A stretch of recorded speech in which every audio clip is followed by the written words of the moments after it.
साल 2019 में उत्तर प्रदेश के अमेठी से कांग्रेस नेता राहुल गांधी की लोकसभा चुनाव में हार और इसके बाद 2022 के विधानसभा चुनाव में कांग्रेस को मिली 2 सीट। इन आंकड़ों ने कह दिया कि उत्तर भारत की राजनीति से अब कांग्रेस का अंत हो चुका है। लेकिन 24 ने नई कहानी गढ़ दी और अब 27 के लिए एक महाप्लान तैयार हो रहा है, जिसे विजय प्लान का नाम दिया जा रहा है। नमस्कार, लिबरल टीवी देख रहे हैं आप, मैं हूं आर मोहन तिवारी। उत्तर प्रदेश की राजनीति दिल्ली की राजनीति से सीधे तौर पर जुड़ी हुई रहती है।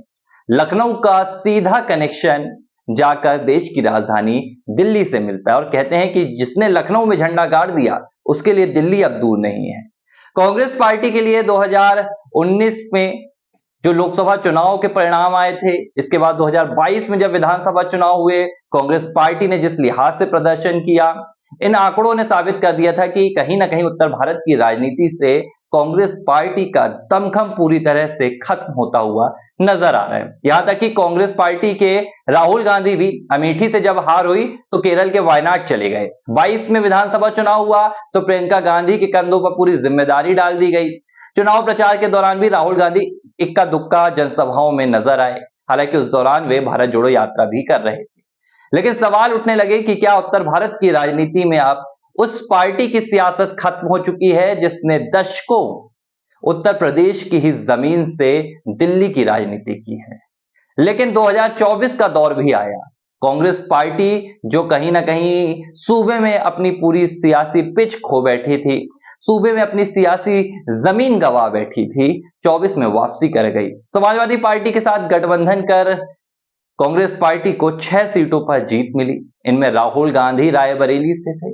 अमेठी में भी कांग्रेस पार्टी का दोबारा से कब्जा हो गया। अब यही वजह है कि इन आंकड़ों से उत्साहित होकर, इन आंकड़ों से कहीं ना कहीं मोटिवेट होकर कांग्रेस पार्टी की नजर 2027 के उत्तर प्रदेश विधानसभा चुनाव पर टिक गई। अभी 2024 चल रहा है, 3 साल बाद उत्तर प्रदेश में विधानसभा चुनाव है। लेकिन 403 विधानसभा सीटों वाले उत्तर प्रदेश के विधानसभा चुनाव पर अब से ही सभी पार्टियों ने अपनी नजरें गड़ानी शुरू कर दी है। एक तरफ है सत्तारूढ़ भारतीय जनता पार्टी जो लगातार तीसरी बार सूबे की सत्ता में वापसी के ख्वाब देख रही है और कहीं ना कहीं मुश्किलों का सामना भी करना पड़ रहा है। जिस लिहाज से परिणाम निकलकर सामने आए, 2024 के भाजपा की सीटें आधी हो गई, अहम सीटों पर भी हार मिल गई।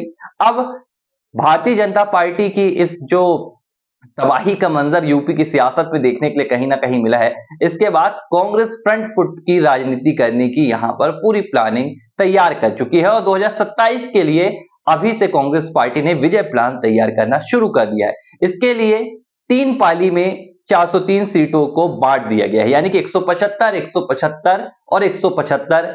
कांग्रेस के तमाम नेता इन सीटों पर अभी से पहुंच रहे हैं और यहां पर मुद्दे जानने की कोशिश कर रहे हैं। जनता को किस बात की नाराजगी है, सरकार की किन योजनाओं के खिलाफ जनता है, और इन मुद्दों को टटोल कर एक पूरा अभियान तैयार किया जा रहा है। और इसकी भी कोशिश की जा रही है कि 2027 में समाजवादी पार्टी के साथ अगर गठबंधन करना पड़ा तो किन सीटों पर कांग्रेस लड़ेगी और किन सीटों पर समाजवादी पार्टी लड़ेगी। तो निगाहें 2027 के विधानसभा चुनाव पर सिर्फ भाजपा और समाजवादी पार्टी की ही नहीं, कांग्रेस पार्टी की भी टिकी हुई है। और अगर 2027 के विधानसभा चुनाव में कांग्रेस पार्टी दमदार प्रदर्शन करती है तो इसे उत्तर भारत की राजनीति में कांग्रेस की सबसे बड़ी वापसी भी करार दी जाएगी। लिबरल टीवी पर यह स्टोरी देख रहे हैं आप, बने रहिए।